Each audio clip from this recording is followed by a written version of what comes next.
তো যাচ্ছি আমি প্রতিদিনের মতো, আজকেও বিকেলবেলা একটু মাঠের দিকে।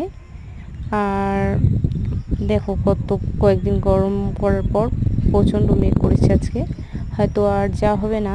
তাই এখানে দাঁড়িয়ে দাঁড়িয়ে দেখতেছি কত ঘন কালো হয়ে মেঘ করেছে, দেখতে পাচ্ছ।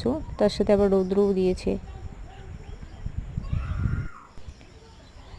যাওয়া তো হলো না, তাই এখানে দাঁড়িয়ে দাঁড়িয়ে হাওয়া অনুভব করছি। আর জায়গাটা অনেক সুন্দর, সামনে যেহেতু ফাঁকা, তো অনেক হাওয়া করতেছে, খুব ভালো লাগতেছে। আর সন্ধ্যাবেলায় নিয়ে এসেছে ভাই গরম গরম সিঙ্গারা, দেখো।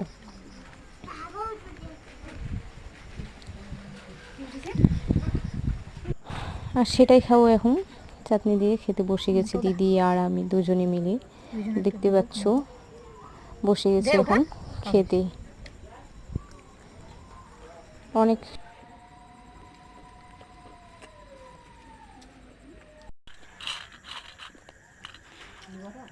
পপকর্ন